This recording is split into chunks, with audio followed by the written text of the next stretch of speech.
అక్కడ ఒకప్పుడు చేతులు కలిపి చెట్టాపట్టాలు వేసుకొని తిరిగిన వాళ్ళే ఇప్పుడు కత్తులు దూసుకుంటున్నారు. ఒక నాయకుడిని ఒకప్పుడు పొగిడిన నోరు ఇప్పుడేమో తిట్ల పురాణం అందుకుంది. అయితే మేమేం తక్కువ అంటూ కౌంటర్ ఇస్తోంది ప్రత్యర్థి వర్గం కూడా. సతీష్ రెడ్డి బీటెక్ రవి పులివెందుల గడ్డ మీద నిలబడి వైఎస్ కుటుంబాన్ని ఎదిరించిన నేతలు వీళ్ళిద్దరు. శత్రువుకు శత్రువు మిత్రుడు అవుతాడు అన్నట్టుగా వైఎస్ కుటుంబంపై కొన్ని దశాబ్దాల పాటు వీళ్ళిద్దరూ రాజకీయంగా యుద్ధమే చేశారు. అయితే అనూహ్యంగా 2024 ఎన్నికలకు ముందు సతీష్ రెడ్డి వైసీపీ కండువా కప్పుకున్నారు. అప్పటిదాకా మిత్రులుగా ఉన్న ఈ నేతలిద్దరూ ఇప్పుడు రాజకీయ శత్రువులుగా మారిపోయారు. చంద్రబాబును టీడీపీని టార్గెట్ చేస్తూ సతీష్ రెడ్డి మాట్లాడితే అదే రేంజ్లో కౌంటర్ ఇస్తున్నారు బీటెక్ రవి.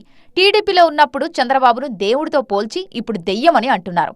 ఒకప్పుడు జగన్ను రావణాసురుడు అంటూ మాట్లాడిన సతీష్ రెడ్డికి ఇప్పుడు అదే జగన్ రాముడు ఎలా అయ్యారో చెప్పాలని బీటెక్ రవి ప్రశ్నించారు. ఒక ఇన్ఛార్జిగా ఉన్నావు, నీ మాటకు కట్టుబడి అసలు పులివెందులకు నీళ్లు తెచ్చేదానికి అవుకు నుంచి ఉండే మొత్తం సిస్టాన్ని అంతా కూడా ఆయన సెటరేట్ చేసుకుంటూ వచ్చి ఆ రోజు పులివెందులకు నీళ్ళు ఇస్తే ఒక 10,000 మంది 15,000 మంది జనం ముందు ఆయన కాళ్ళ మీద పడిన చరిత్ర ఆ రోజు. ఆ సందర్భం కూడా నువ్వు గుర్తు చేసుకోవాలి. ఈరోజు నువ్వు ఒక దగ్గర ఒక పార్టీలో ఉంటే ఆ పార్టీ అప్పుడు రామరాజ్యం, అవతల పార్టీ లేకపోయి నువ్వు ఏదైనా ఉంటానే ఇదంతా పోయి రాక్షస రాజ్యం అవుతారా.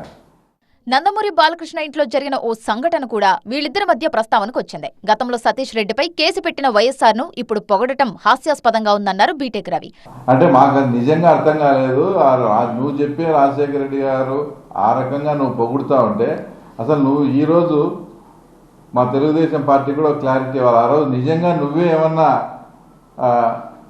ఆ తర్వాత మా గన్మెన్ దగ్గర ఉండే వెపన్ తీసుకుని నువ్వేమన్నా ఫైర్ చేసావని ప్రకారం సతీష్ రెడ్డి విమర్శలు మానుకోవాలి. నోరు అదుపులో పెట్టుకోకపోతే తీవ్ర పరిణామాలు తప్పవని బీటెక్ రవి హెచ్చరించారు. నీ భాష నీది చాలా ఇదిగా ఉంది. నువ్వు ఇట్లే కనుక కంటిన్యూ చేసి నువ్వేదన్నా కానీ మా లోకేష్ బాబును కానీ ఇట్లా మాట్లాడి ఏదన్నా మాట్లాడితే మటుకు చాలా తీవ్ర పరిణామాలు ఉంటాయి.